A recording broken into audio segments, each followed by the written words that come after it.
అందరికీ నమస్కారం అండి. బ్లాక్ ఫెన్నెల్ సీడ్స్ లేదా కలోంజీ సీడ్స్ గురించి కొన్ని విషయాలు. ఈ విత్తనాలు మనలో చాలామందికి తెలుసు.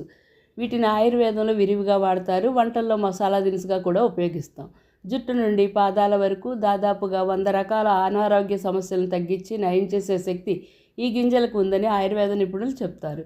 వీటిలో శరీరానికి కావలసిన మినరల్స్, విటమిన్స్తో పాటు యాంటీ ఇన్ఫ్లమేటరీ, యాంటీ బ్యాక్టీరియల్ లక్షణాలు కలిగి చర్మం, జుట్టు ఆరోగ్యాన్ని కాపాడి ముఖ్యంగా బరువు తగ్గడంలో ఇవి ఎంతగానో సహాయపడతాయి. కలోంజీ గింజలను ఉపయోగించి బరువు తగ్గడం ఎలానో తెలుసుకుందాం. ఒక పాన్లో 5 నుండి 6 టీ స్పూన్ల కలోంజీ విత్తనాలను వేసి 2 నిమిషాల పాటు వేయించి చల్లారిన గింజలు మిక్సీ జార్లో మెత్తటి పొడిలా చేసుకోవాలి. ఈ పొడిని 1 టీ స్పూన్ తీసుకొని 1 గ్లాస్ గోరువెచ్చని నీటిలో వేసి బాగా కలిపి 5 నిమిషాలు అలానే ఉంచి అరచెక్క నిమ్మరసం, టీ స్పూన్ తేనె వేసి బాగా కలిపి ఉదయం పరగడుపున తాగాలి. క్రమం తప్పకుండా 2 వారాల పాటు తాగడం వల్ల క్రమంగా శరీరంలో పెరిగిపోయిన కొవ్వు